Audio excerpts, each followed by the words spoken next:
Hey, what's going on guys? Welcome back. So I'm talking in today's video about how you guys can easily become the kill leader in Apex Legends. Now this is something that I think was one of the most brilliant one of Respawn's affectations with generally feeding the human brain with this game, because honestly that is something that this game manages to do in just about every way. Whether the fact you move ridiculously fast, take no fall damage, find extremely satisfying weapons and loot, are able to ping loot, or simply have the ability to become the kill leader in Apex Legends. Now essentially all this is having the most amount of kills per game. Now this sounds easy, but really is not that tough, because in the end it really does kind of fall down to how lucky you are with your drop, but it also does kind of have a lot of tips that kind of I think correlate to it, and I think are things that I should definitely mention in today's video from my personal experiences after no life in this game for a very long time. So the biggest thing that comes to my mind in regards to becoming the kill leader is overall movement, mobilization, and map placement, because this is something I find a lot of people are extremely bad at. One thing I think you guys might notice is that when you spawn in on the battle bus, you'll see a little circle on the right, and obviously it's not called the battle bus. I know, I didn't want to get made fun of that, so I'll clarify that. But anyways, you'll see a little circle on the map, and essentially this little circle is going to be what Respawn wants to highlight as a point of interest. Essentially they are trying to recreate their own form of, let's say, Tilted Towers or Nuketown or whatnot. They're attempting to recreate that by manually telling people to instigate action in these spots. Now obviously people don't always follow this, but it is never a bad idea to land in these very contested spots. Now obviously if you're going for just straight wins, maybe not the wisest, but if you want to get kill leader, you want to go crazy, you want to get a bunch of kills, that to me is definitely one of the best strategies, and I found that works very well in the majority of games that I play, that if I simply go, I target that area, I will encounter a lot of enemies there. Also, of course, going for hot drops, even if it's not specifically marked with this circle, going for general hot drops off of the bus I think is a very, very solid idea, and you'll find I think a lot of people do either one of the two things. The rest of the guys obviously spread out and scatter, which is fine honestly, but you know, you don't really have to do that, especially if you're going for this type of magnitude of kills.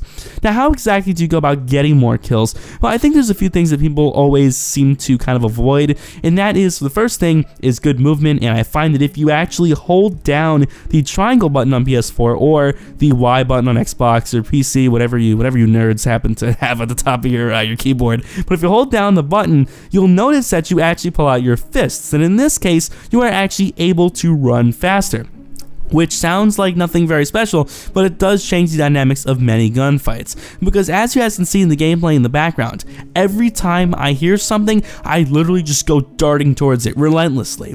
Now obviously that's not the best idea if you're versing competent players, but if you're going for general kill leader, it is more than solid.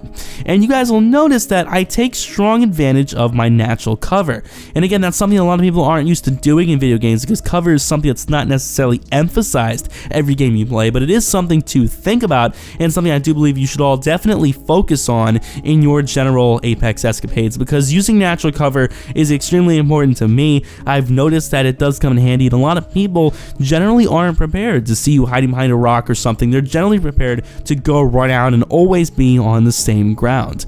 Again, the fact that building isn't in this game does make it a lot more sort of, Call of Duty boots on the ground kind of feel, and that's fine and all, but if you're going for a lot of kills, you don't want to constantly be doing that.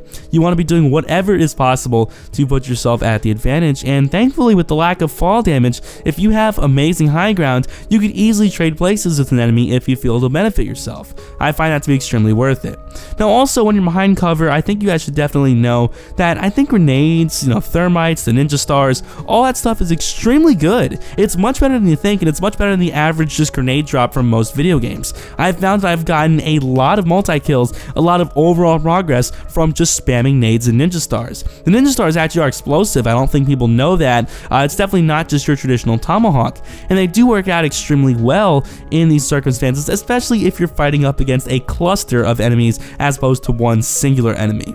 But all in all, guys, I think the most important thing is overall positioning. Knowing when to loot, when to heal, when to do all these things is something that obviously does come with time, but I've found is very, very important. Now, I think some team communication, of course, is something that you can use to sort of improve your skills, to sort of sharpen your abilities, because having a teammate, at least one that is coherent and knows what they're doing, is definitely, you know, a big benefit in comparison to having two bots on your team, which is never helpful for versing coordinated squads.